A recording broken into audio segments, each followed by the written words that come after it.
This podcast was produced by OAR FM Dunedin with support from New Zealand On the Air. The young shining cuckoo is fed by its foster parents on insects and spiders. But the korimako, or bellbird, has a much more interesting diet of nectar. It's been something of a radio personality and has sung on shortwave radio to Australia and the Pacific nations for 30 years. However, the early recordings failed to reflect the versatility of the bellbird, with its wide variety of liquid notes and artistically placed clicks and bell-like sounds. It's not surprising that Maori mythology describes korimako, the bellbird, as the messenger of Tane, sent to herald the coming of the sun. Community or chaos? We can construct and nurture community or fall into chaos. Over the next hour, Marvin Hubbard hosts conversations toward creating a fairer, more equal society. Community or Chaos is made possible with the support of Quakers Aotearoa. You'll find them online at quaker.org.nz.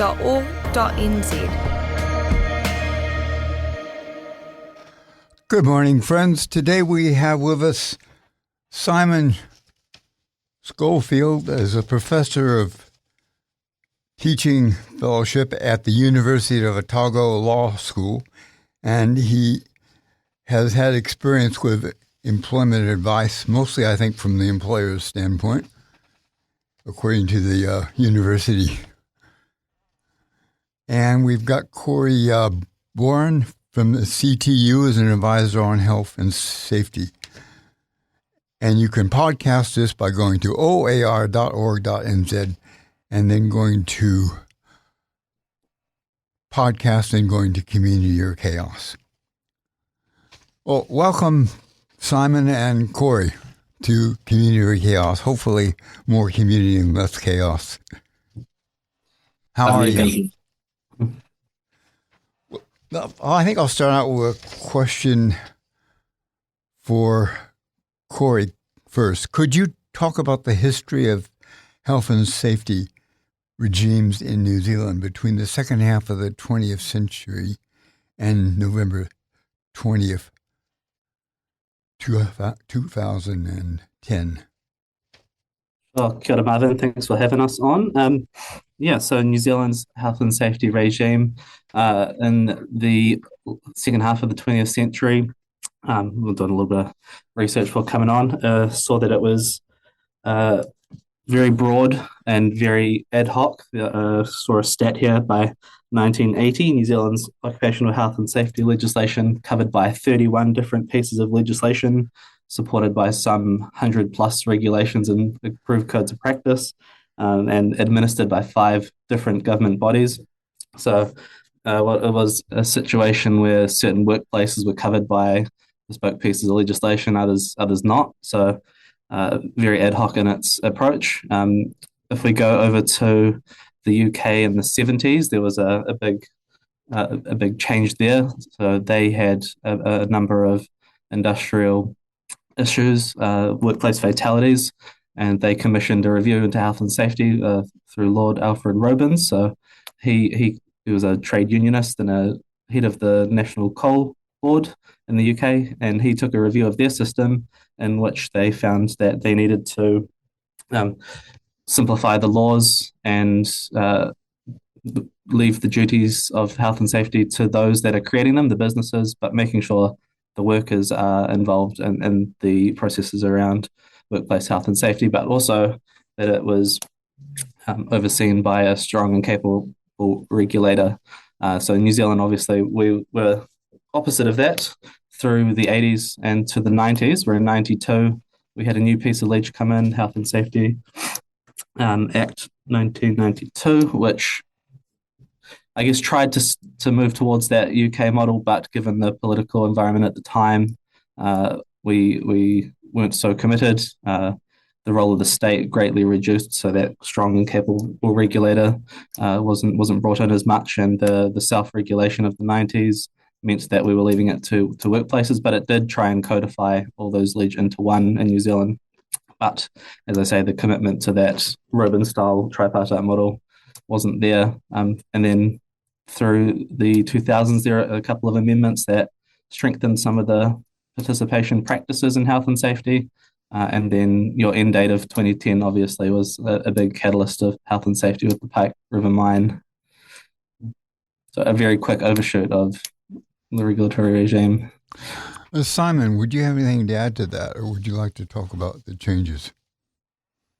So we definitely went from a very prescriptive model during the later part of the 20th century to a very principles-based model with the Robbins model. And so that is enshrined in the Health and Safety and Employment Act 1992. But as we've seen, well, no doubt we'll get onto this, that it is the way in which we have worked has changed. And so health and safety in employment was no longer sufficient to deal with the issues that society was facing come 2010. All right. Cory, would you talk about the Pike River mine explosion on the 19th of November 2010, which killed 29 workers? Very briefly, what happened and what led up to the disaster? Cool. So very briefly, that was the Pike River mine explosion on the, as you say, the 19th of November, which killed 29 workers. There were 29 men underground who died either immediately or shortly afterwards from the explosion in the mine or from the toxic atmosphere that was left behind. We know over the next 9 days that the mine exploded another 3 times before it was sealed.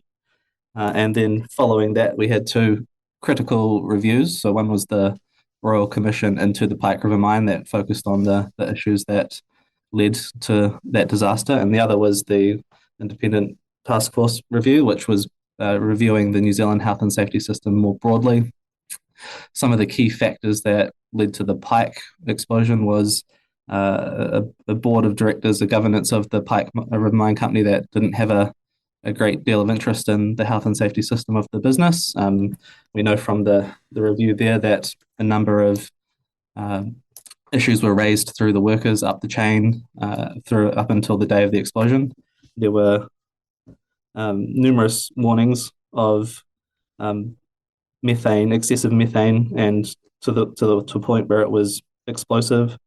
Where's my little stat? In the 48 days before the explosion, 21 reports of methane levels reaching explosive volumes and 27 reports of lesser but still dangerous volumes of methane.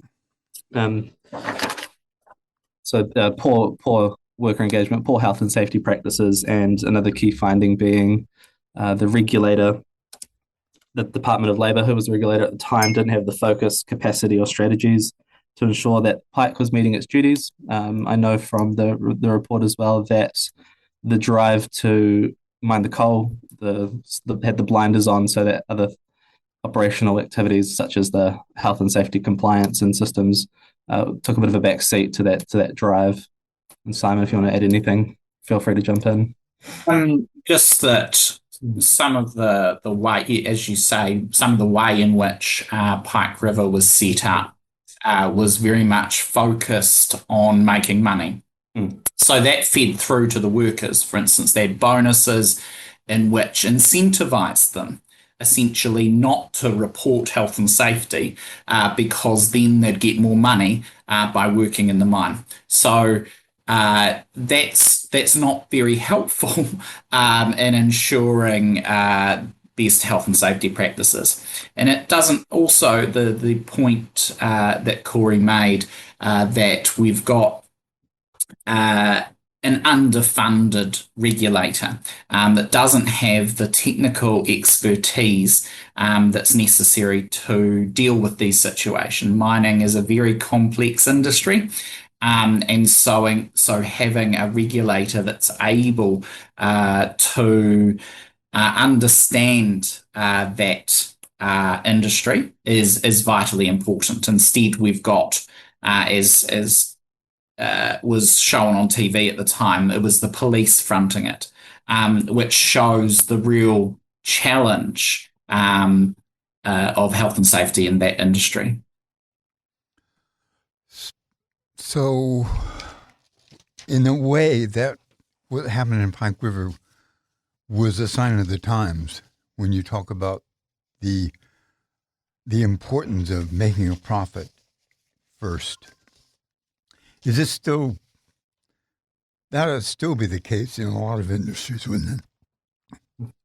It's challenging. I'll let Cory talk to this.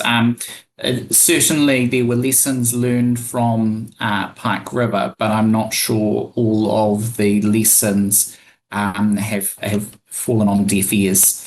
A lot of people have isolated and said that's a discrete disaster, and we don't mine like that anymore, and therefore we don't need to deal with those issues in the same way. And so that's the real problem, is that we haven't learnt from Pike River at all.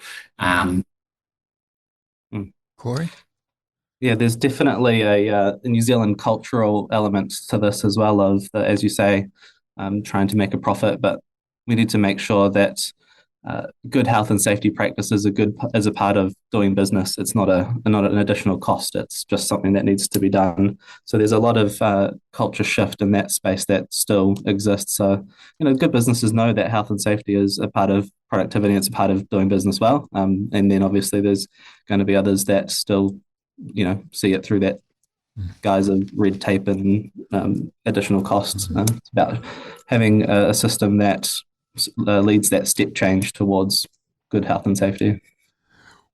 When you listen to political statements recently about profitability and efficiency, you get the sense that there's still quite a strong trend to put making a profit first before the environment, before health and safety. Yeah, I disagree. And as I was saying, you got to understand that having injured or killed workers is going to be bad for productivity. They're the ones doing the work. They're the ones that are creating that productivity. So health and safety needs to be a part and parcel of good work. Yeah, I mean, I'd say that in order to do business, you need to adhere to these requirements, because without those workers, you can have all the efficiency you like, but that you're externalizing those costs onto the workers, and that's what the real danger is.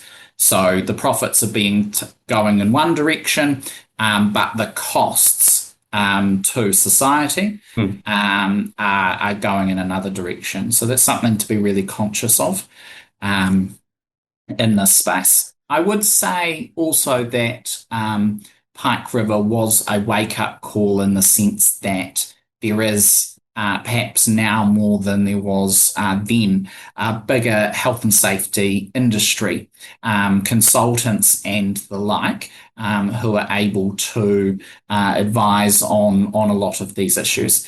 And in many ways, that's reassuring. So the private sector has stepped up their game in showing that this is part of doing business. If you want to do business in New Zealand, then this is how we do it. Has there been an increase or a decrease in fatalities in forestry and mining and other heavy industry in New Zealand in the last 20 years or so? Have you got the data, Simon? I do not have the data. What my broad observation would be is that it is generally declining, but I say that with a lot of caution, because yes, it's declining, but, and that's for a variety of reasons, but it's not declining nearly fast enough. And so when you compare us with Australia, you compare us with the UK, we're just nowhere near where we need to be. In the industries, say, forestry is a really good example.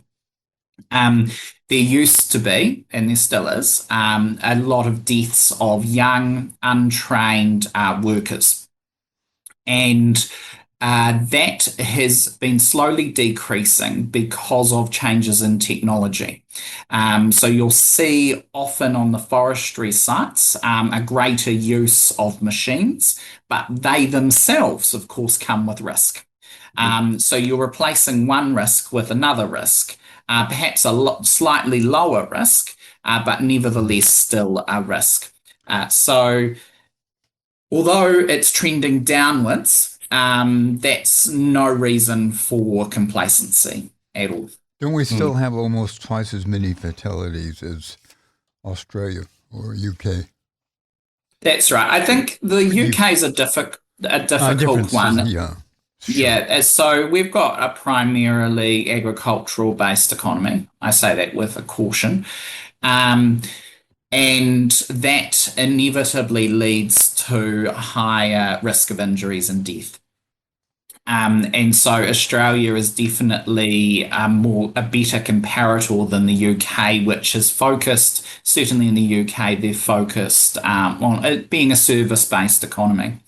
And so we don't fill that gap yet. We're not quite there. So we've still got that agrarian economy, which inevitably leads to higher health and safety risks. Well, there isn't any reason why it should be as high as it is, or shouldn't it be closer to what Australia is? Correct. Yeah. And the other part of it, Marvin, is the workplace deaths attributable to things like disease and for the consequences of work. So you've got your workplace fatalities dying on the job. You have almost one a week, I think the data is at the moment. And as Simon says, it's not coming down fast enough. But then there's another, every year, 750 to 900 conservative estimates of people dying from things like asbestosis and cancers that are attributable to work. And those numbers need to be addressed. They're not coming down nearly fast enough. They're pretty much stagnant. Do the unions, particularly in fields like forestry and mining, do the workers themselves are they required to have a say in the safety regulations? I know at one time that in mining there was a strong union activity as far as safety, and then that you see decreased to some extent in the 90s. Yeah, so in our current legislation, the Health and Safety at Work Act 2015, there is a legal requirement to engage workers when on anything that's going to impact workplace health and safety. And so that duty exists, and it is a requirement of businesses to engage the workers. I guess the element is that in reality, it can be hard to have that enforced, especially when we've got a regulator that's already being stretched so thin that it can be really hard to have those worker engagement duties enforced by the regulator. So in theory, yes. In practice, a bit harder. Is it also part of the problem? Could I just add something to that? Yeah. One of the things with Australia is they have a large resourced body. So Safe Work Australia is well resourced, and so it's able to bring prosecutions that our WorkSafe just simply doesn't have the resources to prosecute. And aligned with that is the greater role of unions in Australia, certainly in the mining space. Whereas in New Zealand, because of challenges in terms of geography, there just isn't the same union presence in those industries. Compared to Australia, that is. The union themselves since the 1990s have not been as strong, have they? Well, it's funny, right? We have, I don't have the stats in front of me, but I think we have a denser union population than Australia does, but their commitment to the union engagement and the worker participation in their regulations is stronger. So they have a more enforced presence over there. So you'd say, and as Simon points out, we've got different densities and across different unions across the two countries. One of the weaknesses is that the enforcement agencies in New Zealand are under strength. Would you say? Yeah. Yeah. it's a big job they've got, and they can't be everywhere, but it's made harder by not having enough resource to cover. Are they I would underfunded? I would add that some of the stuff is really complex. When we're talking about asbestos, when we're talking about mining, and we're talking about forestry, the accident investigations are very complex, and you need skilled people to undertake those investigations. And New Zealand's got 5-6 million. We just don't have the resources that other countries, including Australia, have, and that feeds into we expect, say, WorkSafe, which is just a body that's covering everything to deal with this, and they're having to deal with everything from gases to falls from scaffolding, and so that is a real strain on resources. If they had more funding, could they get people trained in Australia, for instance? They do. But again, that comes down to funding, and there's just not the appetite at the moment for that. But I acknowledge that's a problem. Well, how do you see I understand the government's proposing changes to health and safety. Can you talk about that? I know that we don't know exactly what they are, but what's proposed? They have suggested a series of streamlining reforms. There has been calls from the industry for greater regulation in health and safety. If you look at Australia, they are far more comprehensive. And to be honest, I don't see why we can't just co-opt what Australia has on many of these issues. But for whatever reason, that hasn't been taken up.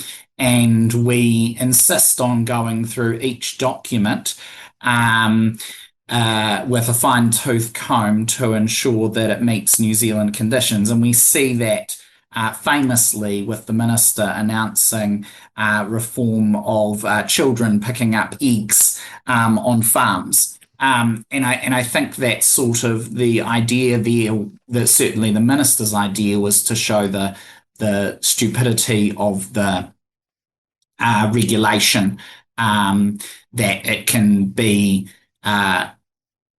can be over-regulation. But the challenge there, of course, is under-regulation.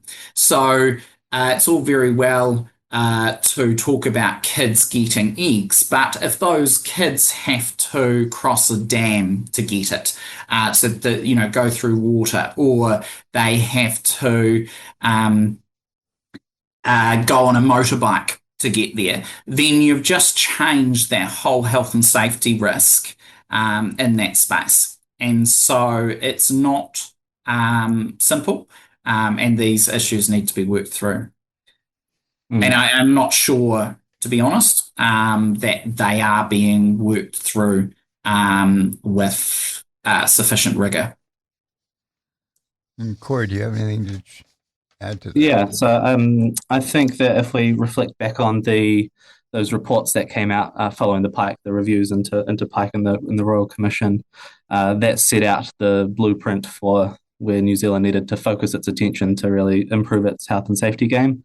I think the announced reforms to be confirmed, a lot of them go antithesis to a lot of those recommendations. So things like the importance of business governance in health and safety. One of the proposed reforms is to split that from the operational governance, and that was a big key factor into Pike, right? Was the people on the board not prioritizing health and safety, and then that culture going through the business. You've got other ones around the confusing nature of regulation. We still have an unfinished suite of regulation in New Zealand, as Simon's pointed out. We should just be stealing some of that and applying it, but all that work's been paused. The points around having a weak regulator that leading into the pike conditions. I think from our perspective, we're seeing a bit of a return to that with the mandate and resource being pulled back from WorkSafe. So that consensus of what we needed to do post-pike, which I think still exists, the unions, some of the business forums, the health and safety professionals, they still agree that that's the way to go. And unfortunately, the minister isn't in agreement with the rest of us and is pursuing some of these goals through their reforms. I understand that this is where it gets complicated. The ACC has had a lot to do with injury prevention, or making it at least publicizing and education for injury, and they have planned now on to deprioritize injury prevention. Any comments on that? Am I misled? To be honest, I wouldn't have thought that would have cost that much. So there's definitely things, for instance, that WorkSafe can do, that ACC can do, which don't cost a lot of money, but which have a greater purpose. And in the health and safety space, for instance, improvement notices or infringement fines, if they were used more aggressively by the regulator, that would get the message to businesses quicker. And because it's much like a speeding fine. After you've had your first speeding fine, you're like watching your speed ridiculously, aren't you?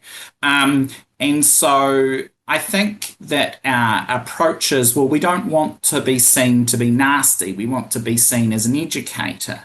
But the fact is, if we do have those small sanctions, then perhaps we can avoid some of the big litigation, which costs far more.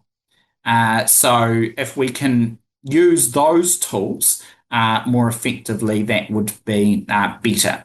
And so ACC has a role to play here, and they certainly engage with businesses, certainly from an occupational therapy perspective, to try to prevent injuries. And because they're a state, well, effectively the state, they're listened to by businesses.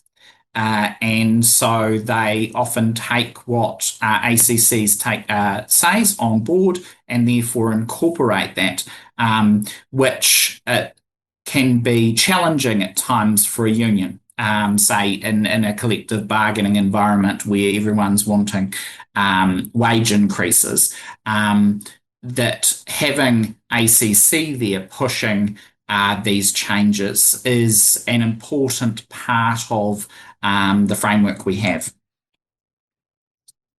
It's important that all the parts of the system are cohesive and pushing towards the same goal. As we've spoken to earlier today, the problem's not getting smaller at a fast enough click, and having our key government departments, WorkSafe, ACC, all pulling back is going to leave gaps in the system that we need to all be working towards as a collective, as the key stakeholders, the government, the workers, the professionals, and the businesses. We all need to be on the same wavelength. Yeah, and the challenge with them pulling back is that those people get left behind, right? So you're going to have those workers who are injured that aren't able to just walk into another job, yet they get pushed around a bit, right? Because ACC wants them off their books. So they don't want to take responsibility for them. The business is like, well, we can't have that person in our business anymore. It's like, well, how do we get that person back to work? And often in this fiscal environment, that is pushed back onto the worker. And when you're applying for 100, 1,000 jobs, and you're disabled because you've got an injury, it's really, really tough. Do you think the public is still, I mean, right after Pike River, I think the public was very aware of work safety. Is that still the case? Have we kept up our awareness of work safety? It's funny, right? You've got hysteria around road cones and things. There's a bit of a distraction, and some people, that rhetoric around health and safety being red tape or just common sense. But then those same people, everyone knows someone that's been injured or hurt at work, and the big toll that has on people's lives and communities. So when you kind of get below that surface level discussion, I do think there is more better understanding around the importance of workplace health and safety when you get down to the key issues, which is making sure everyone gets home healthy and safe from work every day. Certainly in the space that I am, in the education sector, my answer would be, as part of your commerce degree, because these are the people that are going into being directors and working for businesses, as part of management, health and safety needs to be at the forefront. And if we can educate people going into those industries of the importance of health and safety at that front end, then we don't get a situation where our directors and managers are not treating health and safety seriously. And so one advantage of, say, the litigation in, say, Maritime and Gibson. So this is Tony Gibson, who was CEO at Ports of Auckland, had been prosecuted personally in respect of his role. One advantage of that individual accountability is it really makes those directors, managers, CEOs, CFOs really think about the decisions that they're making and the impact that they're having. They can't say, oh, well, we've had previous deaths in this organisation. That was before my time. I don't need to pay any attention to that moving forward. Well, actually, the way in which this 2015 Act works is to ensure that everyone in that organisation has a role to play in protecting health and safety. And it's not just the worker. Yes, the worker has a role to play in relation to health and safety, but so do those middle managers, so does the CEO, so do those directors, so do the consultants that are advising in relation to that, as well as all the other companies or organisations that are working in that industry. So the way in which the 2015 Act works is sort of, I would say, a fishing net. It tries to capture everyone to the best it can. And that has an advantage in the sense that everyone's now accountable. It has the disadvantage is that WorkSafe's resources are really stretched. And so when it needs to be thinking carefully in terms of targeting the various issues, and that can be done in a variety of ways. Does work and safety, don't they face some of the same problems that the public health faces? Basically, that this country has trouble financing our social infrastructure, partially because of our reluctance to use taxation effectively, and partially because of the size of the country and location. But are they facing some of the same problems that public health faces? Just it's under-resourced, and it's hard to change that. Yeah, and it forces the country to be in a more reactive space. We're reacting to things after they've happened, and obviously, if you've got the resource, you want to put those barriers at the top of the cliff rather than sending ambulances to the bottom.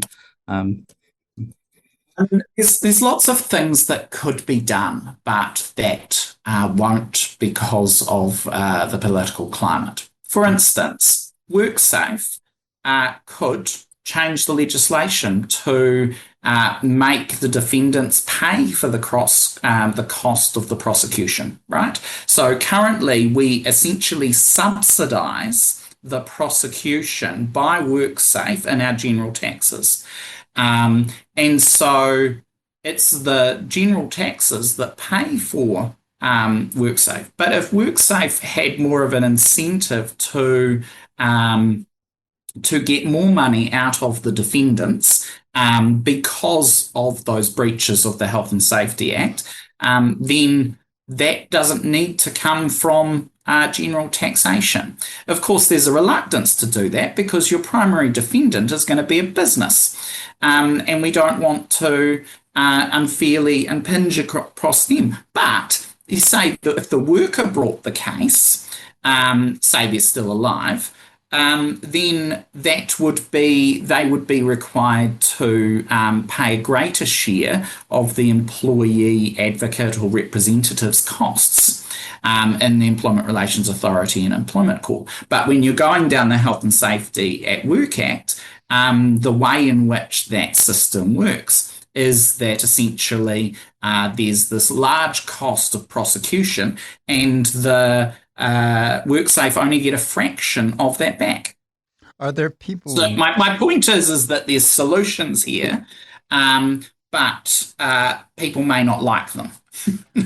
Are there organizations besides unions that are working on actually promoting some of the suggestions that you both have made? Is this... for instance, some of the information I got was from a website called Public Health and Communications Center, ATORL. So there is a number, I'll let Cory talk to this in probably more detail, but the private sector health and safety consultants is a large industry, and they have been doing quite a bit of legwork in terms of saying, some of the minister's ideas are challenging and don't necessarily understand the space. And so certainly those health and safety consultants in the private sector are leading the charge here, but the unions have a role to play here as well as the state in terms of ACC and WorkSafe. Obviously you've got the union voice there representing the workers. You have groups, the health and safety professionals that Simon's alluded to, that have their expert knowledge, so they're on the ground as well, seeing it firsthand from a bit of a second-hand view as well. You've got other industry bodies, so certain sectors set up groups that ideally tripartite, they've got business and worker voice on them, and they can represent sectors. You've got ones across construction and other sectors like that. And you've got other groups like the one you mentioned, the PHCC, and other occupational public health groups that are advocating for better in their spheres of influence for where they cover across the medical profession. And Marvin, I might have to jump off. I've got another engagement, but thanks for having me on, and thanks for having the conversation. Thanks, Cory. We'll continue, and thanks a lot for your participation. And thanks, Simon. It was a good chat. Thank you. Simon,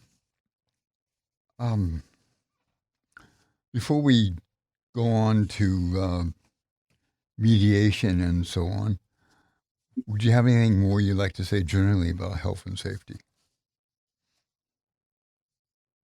I think we're in a difficult time at the moment in terms of the statutory framework, but in terms of the need for greater regulation in certain specific areas.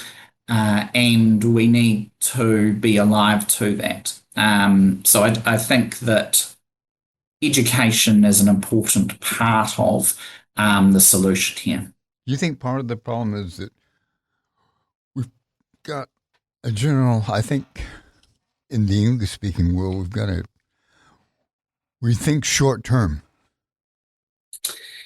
Yeah, there's some related issues, right? So once someone has died, we tend to treat that as an isolated event. And so we don't have the incentives to prevent people from dying in the same way that other countries do. Because of the no-fault system of ACC, and it is a great system, but it sort of supports this she'll be right attitude, which means that there's not that accountability that there should be.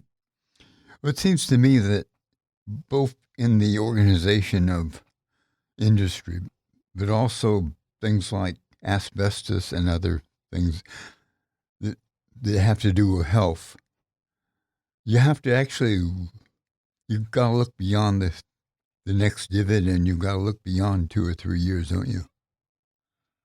Yeah. No, that's a fundamental problem for this country. Yeah.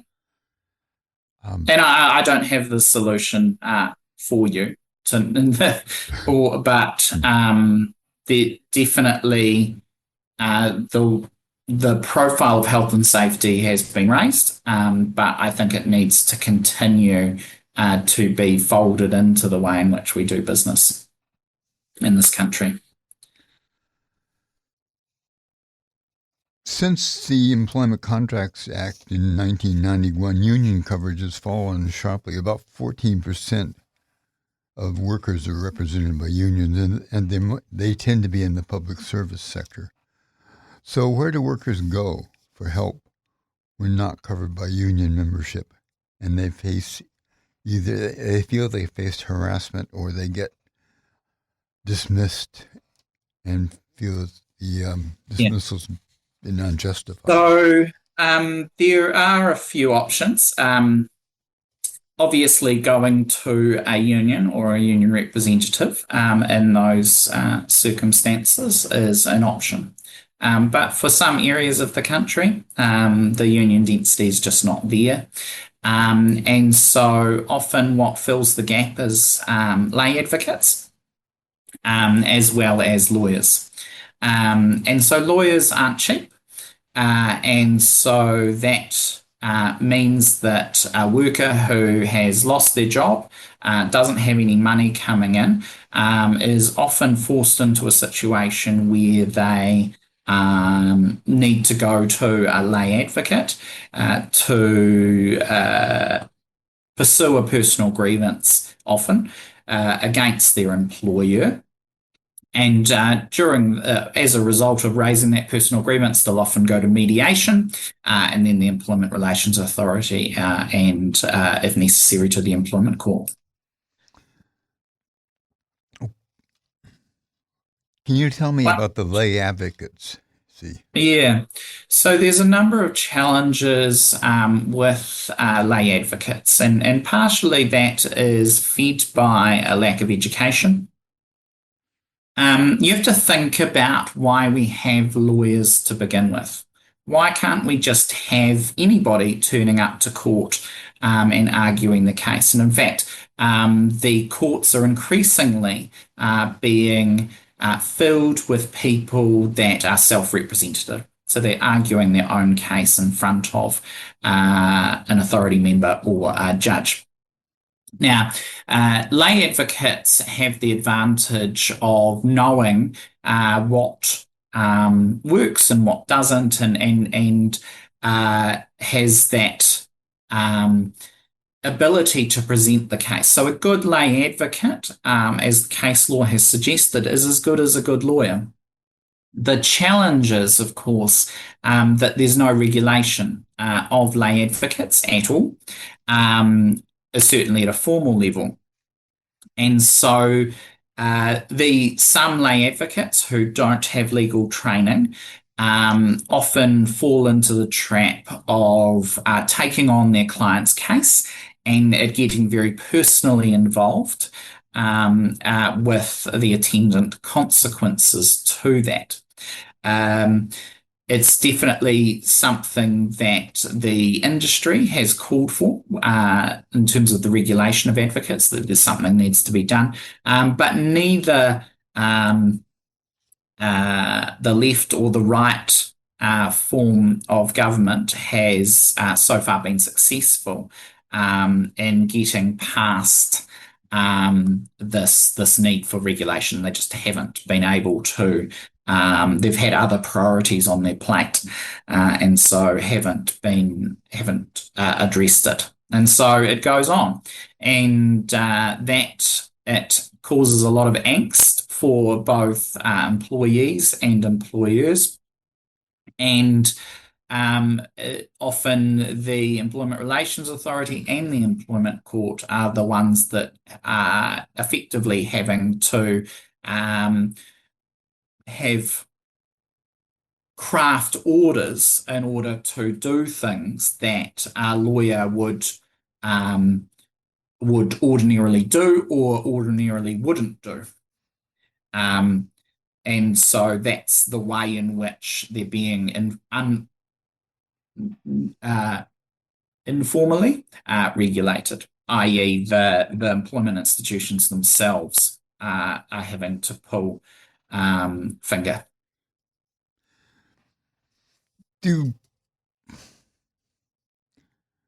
Many workers, particularly middle management, go to their employer, and the employer then sets up mediation? And how can you tell if the mediation is going to be objective and neutral?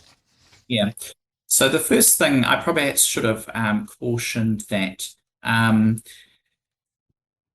statement earlier. So the first thing anybody in a workplace dispute should do is talk to their employer, or vice versa. If you're an employer, is talk to the employee to try to resolve the concerns. But that's not always possible, right? And so that's when external help can assist. But the Ministry of Business Innovation and Employment run the mediation service under the Employment Relations Act. And they provide a brilliant service across the country to help people resolve employment relationship problems. And that can be a benefit to both the employer and the employee.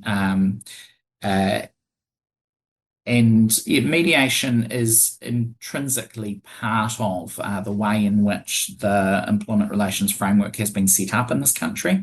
And I often find, even though it's in a confidential setting, you can resolve things with an apology that perhaps you couldn't do in open correspondence, i.e. letters between the parties or emails or the like. So I think mediation has a role to play here. It's not the be-all and end-all, and certainly not all matters resolve, although most matters are settled at mediation and go no further. What do you think of the non-disclosure contracts that people often sign, particularly after? This is a challenging issue. But the general rule is that the nature of mediation and the nature of those agreements is that you'll often sign that everything that's said was confidential, and you're not to talk about what the dispute. Employees and employers should actually think very carefully about whether they want to sign those. It is perfectly lawful for the parties not to sign that, and to have an agreement that both parties can openly discuss. And in fact, often this takes the place of saying an announcement that a person has resigned and that they're off to a new job or whatever. That can be used in a way to appease the situation. The reason why non-disclosure is so common is that often the employees will be seeking money, and the employer doesn't want to disclose the sum that they had paid. But of course, the confidentiality provision itself can be drafted in such a way that it only applies in respect of the sum of money and not to, say, that employee's work ethic or something like that. I understand that some non-disclosure contracts actually say that you can't even talk about it to your counselor. That'd be fairly rare where it would happen. There's all sorts of, I would say, dodgy parts to non-disclosure agreements, and some of them are fairly aggressive in the way in which they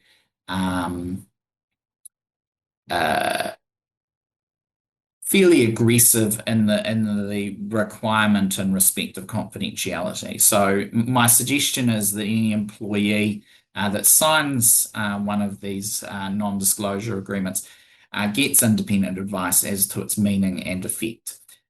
Because while a non-disclosure agreement doesn't stop you going to the police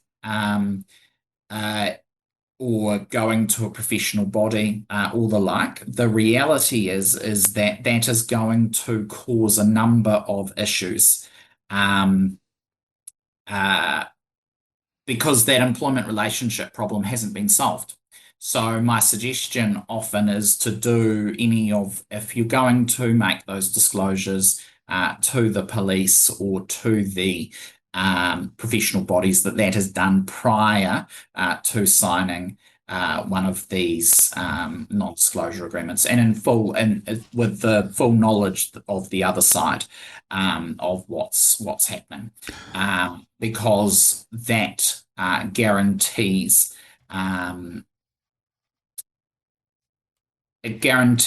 avoiding an argument about whether or not the non-disclosure agreement covers what has been discussed subsequently.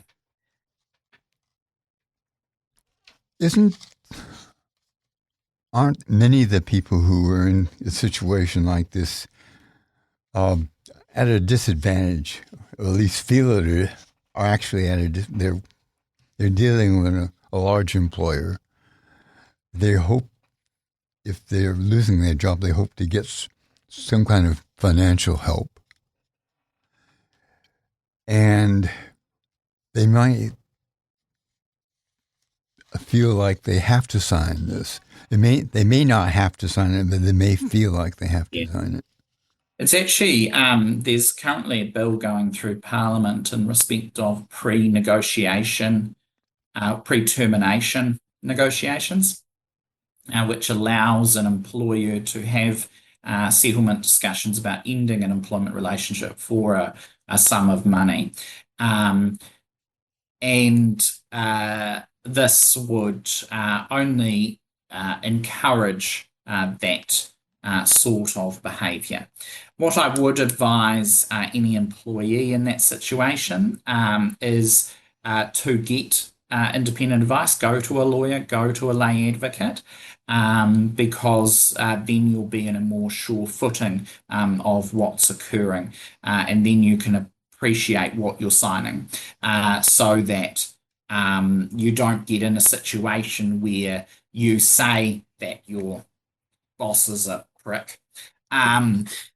You say that after signing one of these, and of course that may be, depending on the wording of the settlement agreement, a breach of the confidentiality provisions. So I think the point is tread carefully and don't sign anything unless you've got independent advice.